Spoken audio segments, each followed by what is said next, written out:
Fala pessoal, boa tarde, boa noite, bom dia. Estamos de volta aqui com mais um evento do UFC, dessa vez o UFC 274. Eu tenho comigo para analisar esse evento Felipe Pacheco, nosso especialista em MMA e UFC. Boa noite, Felipe. Boa noite, Netuno. Boa noite, bom dia, boa tarde. Não sei em que momento você está acompanhando esse vídeo, mas seja muito bem-vindo a mais uma análise pré-live do UFC numerado 274. Na luta principal brasileiro, Charles Bronx, o brasileiro mais importante do MMA mundial hoje. Então, na minha opinião bem particular, é a luta que eu mais esperava para assistir, a mais aguardada para mim no ano. Então, cara, esse evento tem tudo para ser sensacional. E se tudo correr bem, conforme os nossos estudos aqui, a análise também vai ser bem lucrativo, né, Netuno? Já vamos analisar essa luta, vamos analisar o card principal e vamos estar ao vivo lá na plataforma roxa, Aquela roxinha carisma que vocês sabem qual que é. que a gente não pode deixar o link aqui porque o YouTube não gosta, mas vou deixar no meu Telegram, vou deixar o meu Telegram e o Telegram do Felipe aqui Top. na descrição do vídeo. Entra nos dois lá, acompanha a gente e esse vídeo aqui tem o patrocínio e o apoio da casa de aposta oficial do UFC, a Stake, que aceita Pix, criptomoeda, Bitcoin, tem um monte aqui. Eu tenho algumas Maravilhoso. coisinhas aí, eu tenho algumas coisinhas ali. Então, vou deixar o link da Stake também aqui na descrição. Entra lá, faz teu cadastro, olha como é que é a casa. Se gostar, faz um Pix, faz um depósito, que ela é bem bacana. Tem promoção pra caramba. E se tiver promoção na live, nós vamos largar ela. Então é o seguinte, sem mais delongas, vamos Sim. começar no card principal Vamos lá, bora. de baixo para cima. De baixo para cima, a primeira luta, o Donald Cerrone contra quem? Contra o Joey Lawson. Dois Jogosão. caras desprovidos de beleza. Desculpa a opinião aqui, mas olha. E aí, Felipe? Apanharam muito, né? Apanharam muito já na vida. Mas vamos pra luta, vamos pro dinheiro, que é o que nos interessa. Cara, essa luta é de despedida, né? O Joe Lozon não estava, se eu não me engano, desde 19. O Donald Cerrone, acho que foi o maior tempo que ele ficou sem lutar, quase um ano. Porque o Donald Cerrone, na verdade, a carreira dele inteira, ele sempre foi um operário do UFC. Ele não queria saber quem era o lutador, em que momento, em que local. Era só assinar o contrato que ele estava lá. E, cara, ele roda a fama do UFC, um dos atletas mais carismáticos aí. Quem acompanha MMA há pelo menos 5 anos, assim, não tem como não ser fã do Donald Cerrone. Já disputou o cinturão algumas vezes, já lutou com todo mundo que é importante na divisão. Só que, cara, ele não vence uma luta há 5 lutas, assim, ele é nocauteado em sequência, ele deixou de ser competitivo há algum tempo já. Isso acontece com todo mundo, o tempo é ruim para todo mundo, o queixo dele já não aguenta mais. E o Joe Lauzon, a exemplo do Donald Cerrone, também. Então, essa é uma luta de não é peso pesado, mas a sensação que a gente tem em pré-live, que é um soco e um corpo no chão.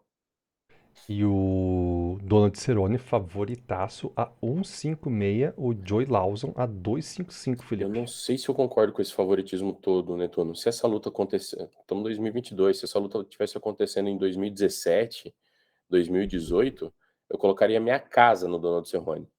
Mas não é o momento, não é essa a questão.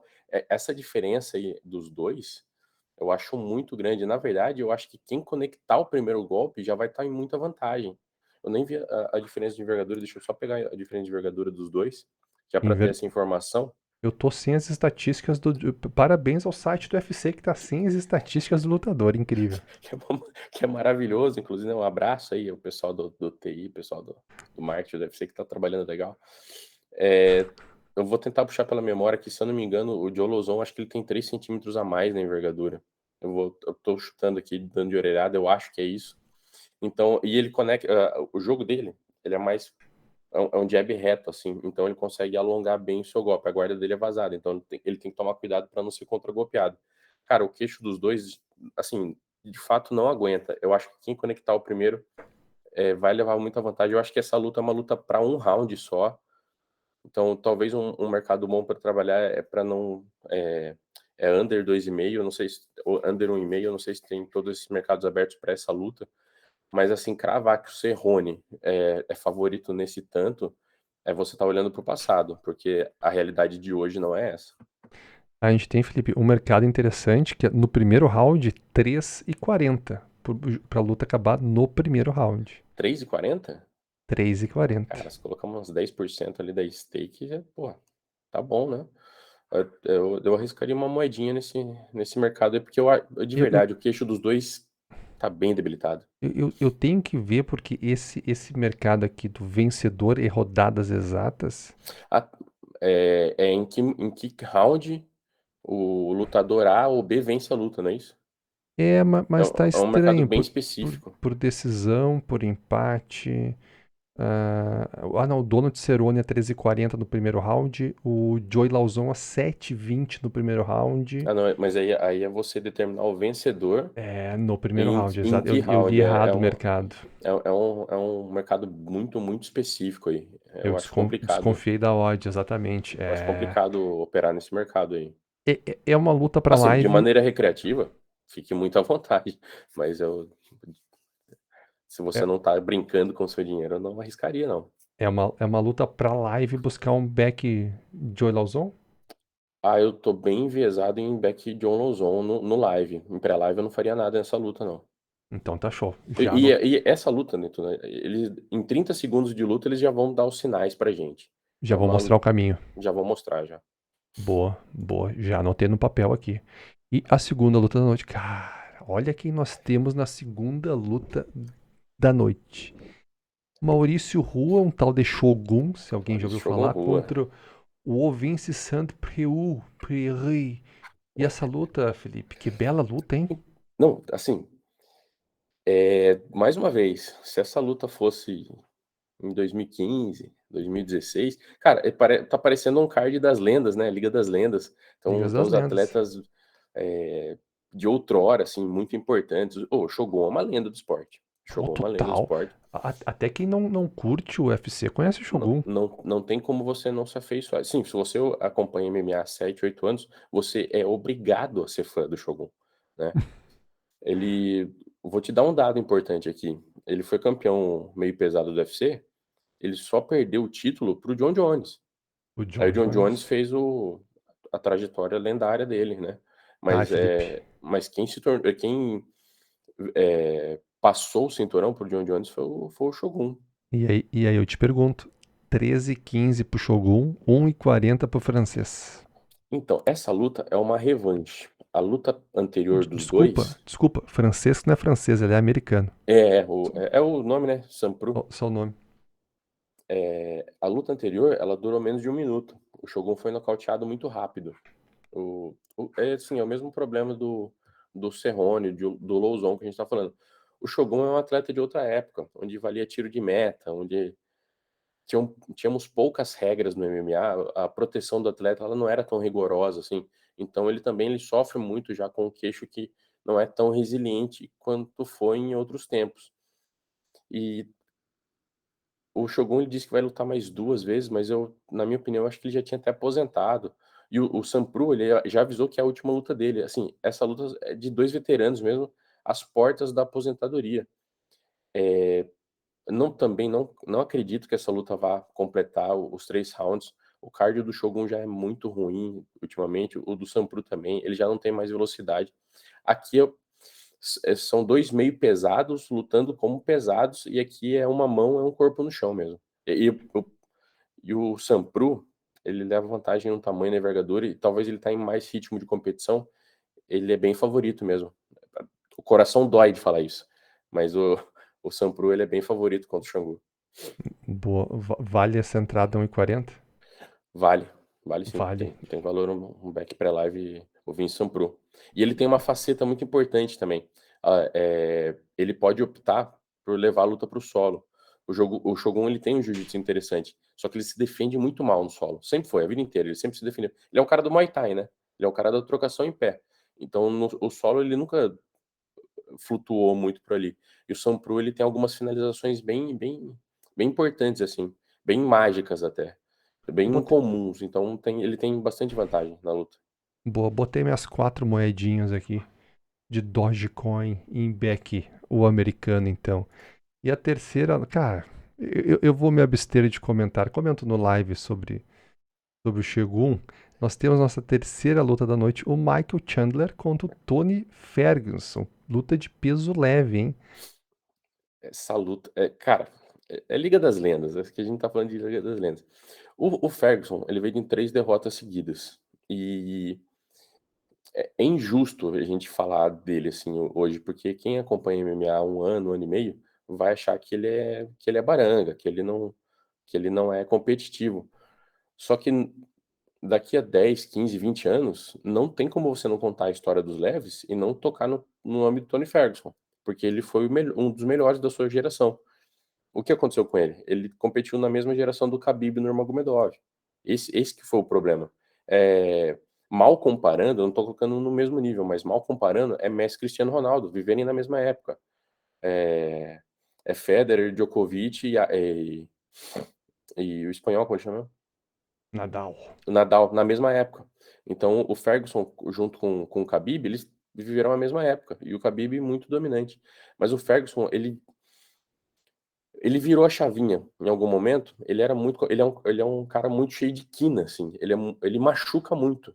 Ele tem cotoveladas cortantes, golpes giratórios. Só que o problema é que ele já não é competitivo mais. Ele atingiu uma idade elevada, ele não é tão mais resiliente, a defesa de queda dele já foi absolutamente vazada. O Charlinho do Bronx pegou ele, brincou com ele como se ele fosse um boneco de Judas. Foi assim, um negócio absurdamente humilhante. E o Chandler, ele vem de 2 derrotas, mas quais são as 2 derrotas dele? O Justin Gaethje, que vai disputar o cinturão com o Charles do Bronx, e para o próprio Charles do Bronx. Então ele vem de 2 derrotas para os melhores da divisão. Então existe um nível de competição atual entre os dois que é bem desigual. E o Chandler, ele não mostrou estar desacelerado, ao contrário do Tony Ferguson, que mostrou uma desaceleração muito importante nesses últimos tempos. Então o Chandler, ele é de fato muito favorito e eu acredito que a luta vai se desenrolar início na trocação. O Chandler vai ver uma brecha, levar para o chão e nocautear no ground and pound ou finalizar. O Chandler aqui é de fato muito, muito, muito favorito.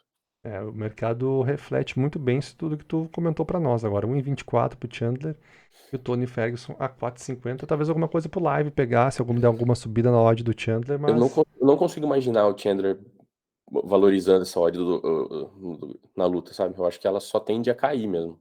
O máximo que ali vai encontrar ela é 1,24, 1,25. uma luta bastante esmagada, então nós temos. É a nossa quarta luta, a disputa de cinturão, hein? A Primeira disputa de Rose, cinturão da noite. Rose Manajunas contra Carla Esparza.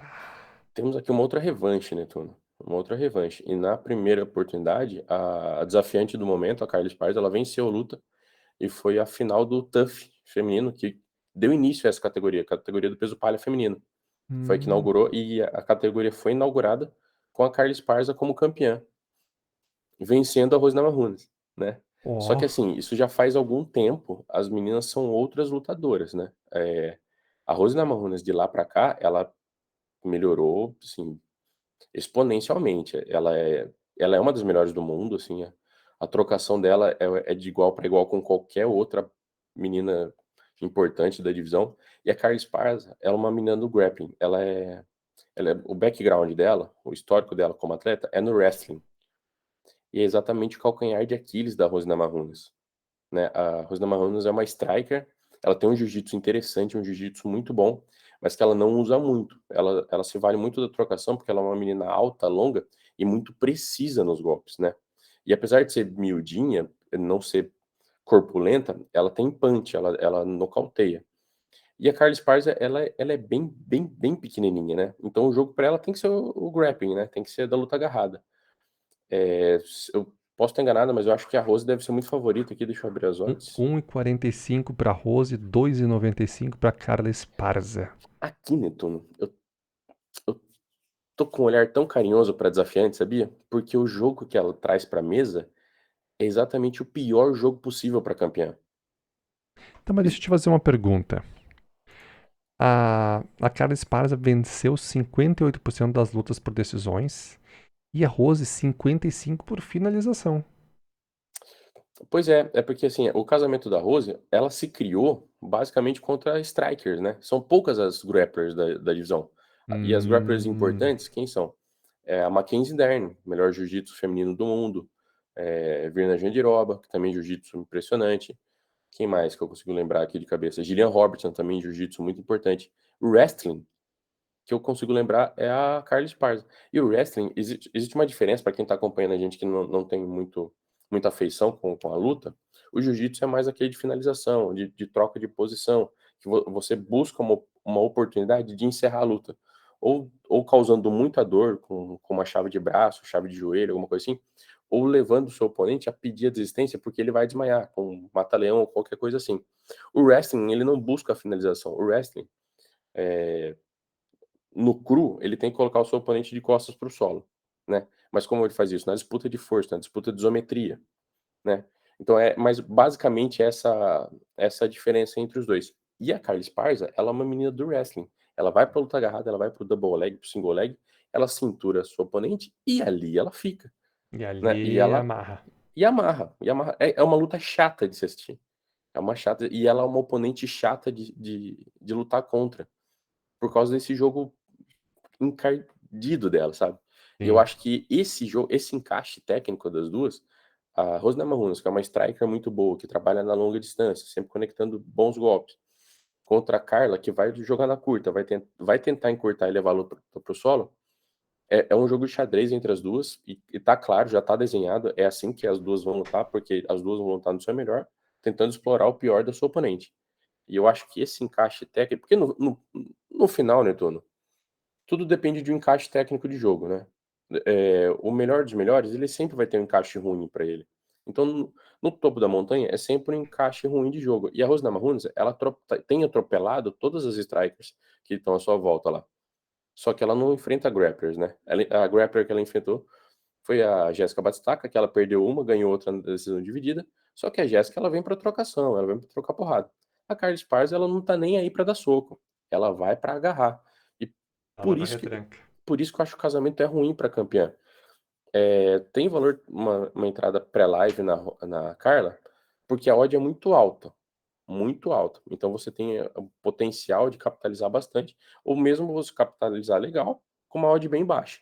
Ou então, também você pode optar por fazer uma entrada mais estratégica e esperar o primeiro round que também vai como essa a luta é uma luta de 5 rounds, o primeiro round vai dizer muito pra gente. Então você pode optar por fazer uma entrada mais segura, analisar os primeiros 5 minutos, ver se essas 2 estratégias vão ser colocadas à mesa. Eu acho que vão. Então se você quiser, proteger o seu dinheiro, e na verdade no fundo é isso que a gente faz aqui, a gestão de banca, é a proteção do dinheiro, porque o que a gente tem de importante aqui é o nosso dinheiro, então opte por fazer isso. Faça uma estratégia um pouco mais retraída, espere os 5 primeiros minutos de luta ali, observe como é que as 2 meninas vão se apresentar, a partir do segundo round você já tem todas as informações possíveis, imagináveis, para lucrar nessa luta. Boa, vamos pegar isso aí na live sábado, mas eu botei umas moedinhas aqui na cara da Esparza. Boa. E agora então vamos para última luta da Que noite. isso, até E arrepia, aí, até Charles arrepia. Oliveira, o tal do Charlinhos do Bronx contra o Justin Gate. E aí, Felipe? Tem chance o americano? Tem, tem, Tem? tem. Esse casamento, né, é um casamento de verdade, sendo bem honesto, é a luta que eu mais aguardava no ano, assim. Por várias razões. Pra mim aqui, eu até gravei um vídeo pro canal, sai na quinta-feira à noite, 9 horas. 1,60 pro Charles. Baixo, né. Eu acho essa All odd in? achatada. All in? Não, não, Não. não. Explico por quê. Assim, o Charles, ele é Copa do Mundo aqui pra mim, tá. Aqui é Copa do Mundo, eu tô torcedor. Mas, assim, vamos analisar friamente essa luta. O Charles, ele Tá, é o melhor jiu-jitsu da divisão. deixa eu falar uma coisa. Eu sou amador aqui no UFC. Eu, como amador, já tava dando all in no Charlinho. Mas, Já assim, ia juntar as moedinhas aqui e já ia meter o all in no Charlinho. se colocar em perspectiva aqui em estatística, essa luta, na minha opinião, é 55-45 para o Charles. Tá Mas brincando, mas mano? é nessa proporção, não é mais que isso não. O, Porque o o, o Gate ele traz algumas coisas para o jogo que são importantes, assim. Eu posso te instigar, pode, claro, fica à interromper vontade, primeiro, fica dentro do muito à meu vontade. amadorismo? Eu vejo que o americano ganhou 83% das suas lutas por nocaute. Nocaute. O Charles, 63 por finalização e o americano, 4 por finalização. Deve ter sido uma. Na hora que isso aqui cair no chão, meu irmão, Ah, aí, não. Não, é loucura. Jogar no chão com o Charles é suicídio. cara, Não tem como. é um cara, teoricamente, pela estatística dele, ele é ruim de jiu-jitsu, cara, e vai cair no chão com o Charles aí, meu irmão. Então, Aí aí é que tá. reza pro tempo passar, velho. O Justin Gate, ele é um Wrestling All-American. O que que significa isso? É que no circuito universitário, Ele terminou entre os 8 melhores atletas do wrestling dos Estados Unidos. Os Estados Unidos é o país dos wrestling. Então, ele é muito bom, né, no wrestling. Apesar de que, no MMA, ele não traz isso para jogo, como de maneira ofensiva. Ele traz só para se proteger das quedas. Então, ele tem uma defesa de queda muito boa. O que complica um pouco o jogo do Charles, porque ele precisa da luta agarrada. Entretanto, o Charles do Bronx, ele é um jiu-jiteiro tão fora da curva. Ele tá num nível tão diferente do afegão médio, do ser humano médio normal, que ele consegue aplicar finalizações em pé. Ele encostando no cara, se você deixar um dedinho pra ele, ele vai te finalizar. O Charles, ele é mágico. É incrível o que esse menino é capaz de fazer no jiu-jitsu. Mas aqui, assim, o problema dessa luta, Antônio, eu Uma porrada entrar. vou dar um pequeno histórico aqui rapidinho para trazer quais são os complicadores para o Charles. As duas últimas lutas do Charles, que foram respectivamente nessa ordem, contra o Michael Chandler e contra o Dustin Poirier, que foram duas disputas de cinturão, o Chandler ele venceu, se tornou campeão, e com o Poirier ele defendeu o cinturão. Elas têm um histórico muito parecido nas duas. O Charles, ele caminha sempre para frente. Ele não esquiva em nenhum momento, ele não sai, não some da luta, ele não foge.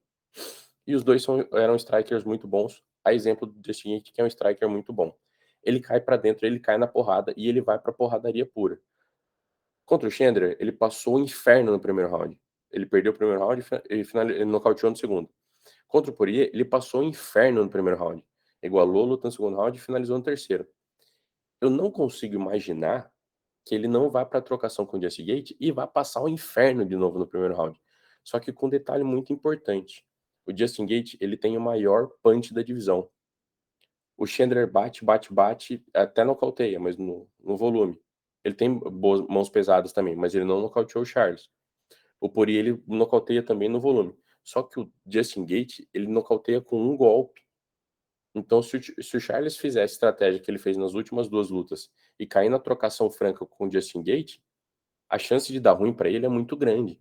Porque o Justin Gaethje, ele tem mãos pesadíssimas. E é por isso que essa luta é tão cheia de detalhes, assim, tão cheia de minúcias, porque nenhum dos dois pode dar mole, porque já vai cair no melhor do seu oponente. Se o Charles ficar vacilando ali com a sua guarda, e a mão do Gaethje entrar, ele vai dormir.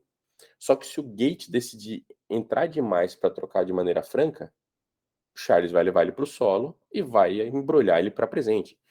Essa luta aqui é maravilhosa. Ó, a entrada que eu entendo que seja a mais segura possível aqui é que essa luta não completa uns 5 rounds.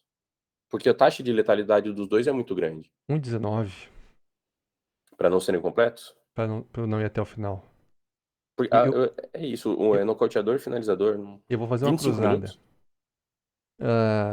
Submissão do Charles ou nocaute do Gate. Poxa, 246. 246 pro Charles e 295 pro nocaute do Gate. Vai ser minha cruzadinha pré-live aqui. Provavelmente vou repetir essa entrada no live também. eu posso passar uma estratégia de trading Tu tá aqui? gripado, Felipe? Tô um pouco. Tô um É pouquinho. chá de limão com mel. Com casca de limão. E mel e pop. Não, a gripe pegou todo mundo aqui. Aqui em casa foi. Bota uma cachaçinha junto e pau! E aí É, é é, que nem tu cair no solo com o Charles Oliveira. Em 5 minutos tua gripe tá amarrada. tá dormindo. Vai embrulhar para presente.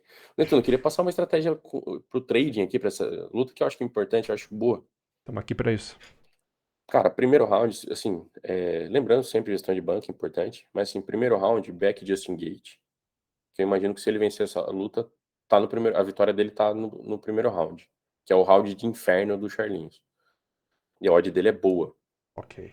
né? Então, se o nocaute não vier, eu imagino que um scalping vai dar um lucro bom.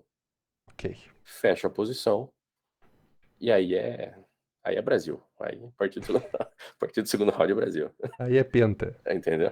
Aí Não, então, é papo de camisa do Brasil, bandeira na janela e rojão. show de bola. Então era isso. Felipe, primeiro é o seguinte, galera, ó. Se inscreva no canal. Aqui na descrição tem o Telegram do Felipe e o meu. E o link da Stake. Entra aí na Stake. E sábado, às 11 horas, estaremos ao Estamos vivo juntos. lá na plataforma roxa. Eu aviso vocês no Telegram. Felipe, obrigado novamente pela tua presença. Um Eu que forte agradeço. abraço e até a próxima. Tamo Valeu, junto. galera. Os. Os.